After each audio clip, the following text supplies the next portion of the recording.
Back. So before we left, we were looking at the recommended poems for your UTME examinations. We begin with D.H. Lawrence's Bat. It says, in D.H. Lawrence's Bat, the poet's persona mistakes the bats for dash. Owls, B, swallows, C, pipistrellus, D, swallows. The answer, swallows. It says, look up and you see things fly. Between the day and the night, swallows with spools of dark thread sewing the shadows together. In poetry, you must learn to make reference to one or two lines of a poem.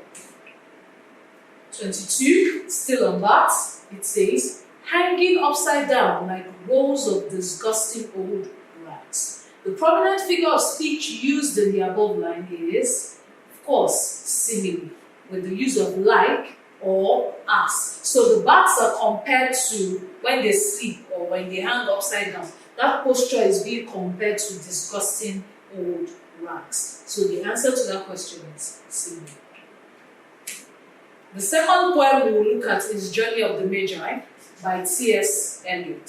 It says, in T.S. Eliot's Journey of the Magi are aided on their journey by dash. A, donkeys, B, horses, C, camels, D, chariots. The answer, camels. And then I'll take you to one or two lines of the poem which says, the very dead of winter and the camels galled, sore-footed, refractory. So that alone shows that they were aided on their journey with camels. 24. The Magi in C.S. Eliot's Journey of the Magi symbolizes the dash.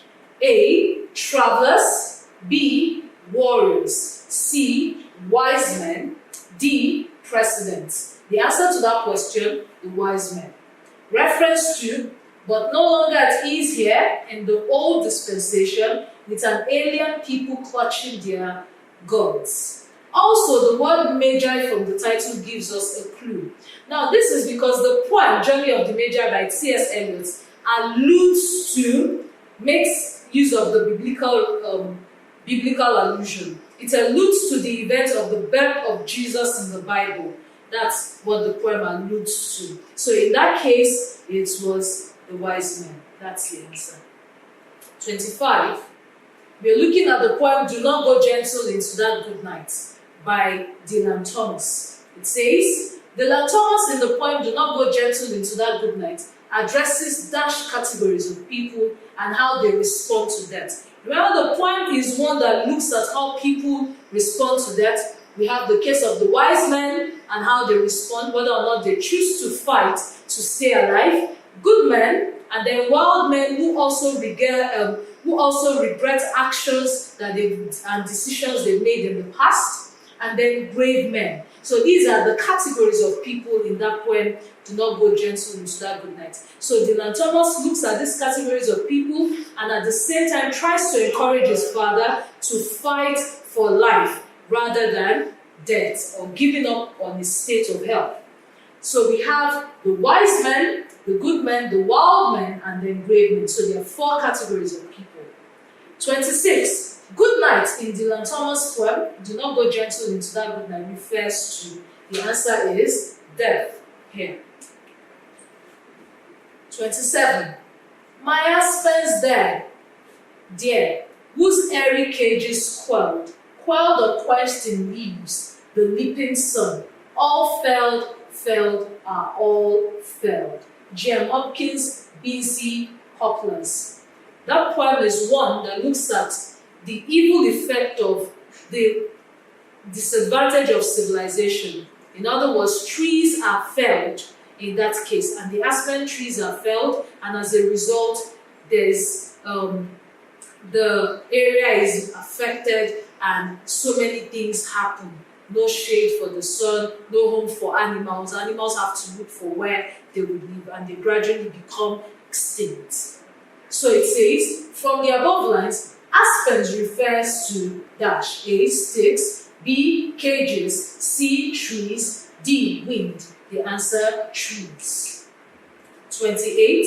The poem B.C. Poplars by J.M. Hopkins examines A, the beautiful trees. B, the adverse effect of felling of trees. C, the love of trees. D, the adverse effect of felling trees. The answer is D, the adverse effect of felling trees. In other words, what cutting of trees, the advantages of cutting trees, and what it does to the environment.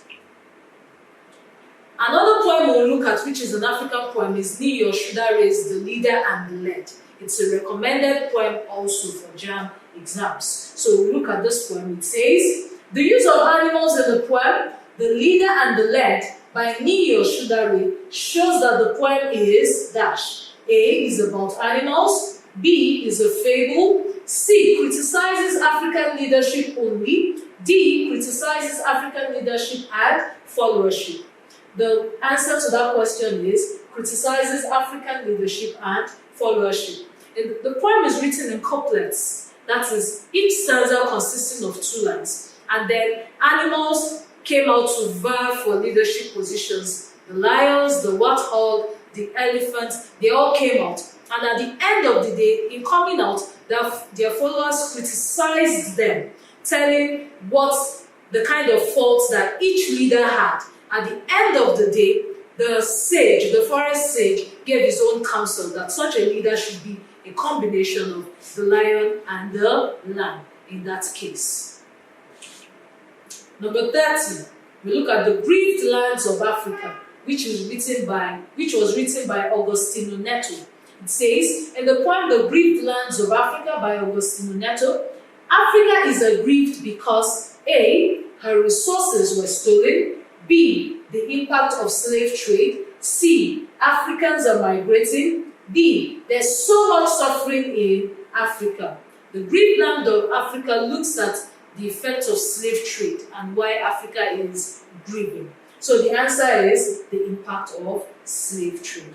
Now we've looked at this poem. Other poems you should study are The Caged Bird by Maya Angelou, and then you should also look at that as well because that's part of your required text.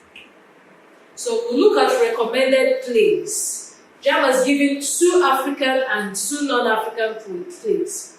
The first is written by William Shakespeare, which is A Midsummer Night's Dream. And then you have Fences, you have The Lion and the Jewel, and others that will be discussed in the slides. So let's look at A Midsummer's Night Dream. What JAMB does sometimes is to also give context questions, which is what your WAEC and your NECO exams would likely do as well. So we have, if that may be, then all is well. Come sit down, every mother's son, and rehearse your part. Pyramus, you begin when you have spoken your speech. Enter into that break, so everyone according to his cue. Now this was pulled out from Act 3, Scene 1. And the first question, who is the speaker? A, quince, B, bottom, C, flute, and D, hawk. The answer to that question is quince. 32. Why does Pyramus not begin at once? A, interruption by hawk, B, interruption by bottom, C, interruption by flute, D, interruption by oberon. The answer is interruption by bottom. We would have an idea of what this scene is about, where Oberon tries to get his wife to fall in love with Bottom Head so that he could take Changeling, the young king that his wife was fighting for. So that gives an idea as to who made this statement. Number 33. The non-Athenian in the play A Midsummer's Night Dream is dash. A, Demetrius, B, Lysander, C, Hippolyptia, and D, Eugeus. The answer is Hippolyptia. She was the daughter of the Amazon. She was not from Athens. So that's the answer. 34. The changeling boy eventually went to dash. A, Bottom the ass head, B, Robin Starvin the tailor, C, Quince the carpenter, D, Oberon the king of fairies. The answer is Oberon the king of fairies. Remember, there was this dispute between Oberon and his wife because the wife wanted to keep Changeling, the boy. We'll look at the play The Lion and the Jewel by Wole Soyinka. That's an African play and it's amongst your recommended text.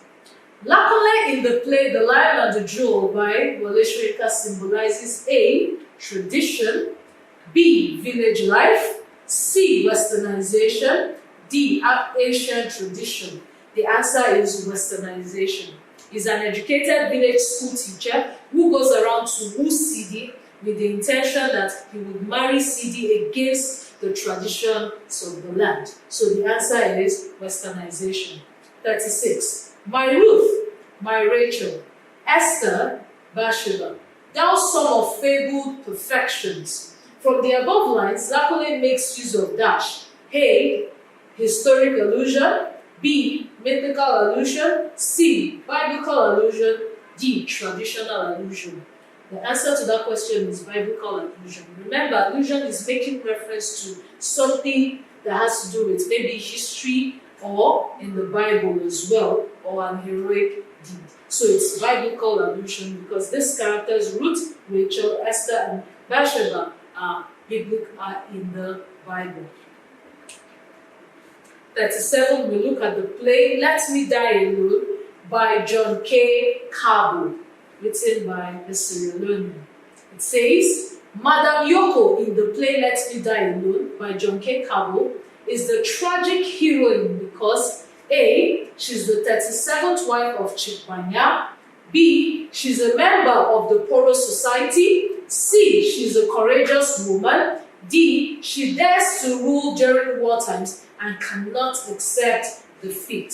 The first thing you ask yourself is who a tragic hero is. Remember that a tragic hero is somebody who battles with fate, 1, and 2, is moved and driven by ambition and has a tragic flaw called hamartia in literature. So Madame Yoko fits into these categories, and in this case the answer is D. She dares to rule during war times and cannot accept defeat. In the story, she tries as much as possible to go about conquering territories, and when the territory is taken from her by Governor Rowe, she goes to kill herself. So she's the tragic hero. 38.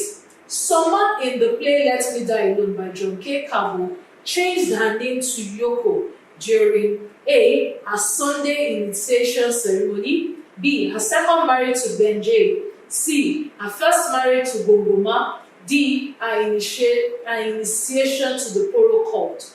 The answer to that question is her Sunday initiation ceremony. We must know that her name was not originally Yoko.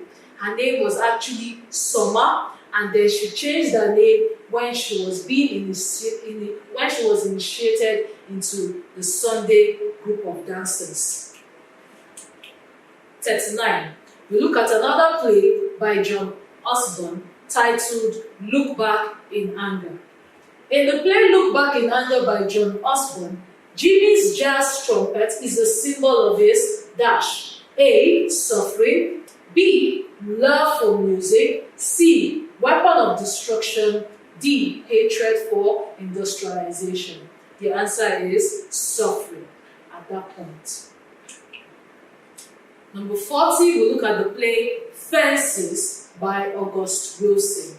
It says, Rose's hymn to Jesus asking for a fence around me every day in the play Fences by August Wilson symbolizes A. Sadness, B. Protection of the family, C. Pain from Troy's behavior, D. Protection for Corey, her son. The answer is protection of the family.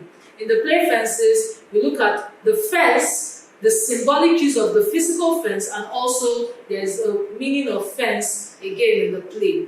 The symbolic use is for partitioning, like to cause a division between the first house, that is Troy's house, and that of the neighbors. Okay, so it serves as a boundary. But when Rose begins to sing that hymn, Jesus be a fence around me every day, what she's trying to say is for Jesus to be their protection because there are no boundaries anymore. So we've come to the end of this section and then we'll come back for the next set of slides.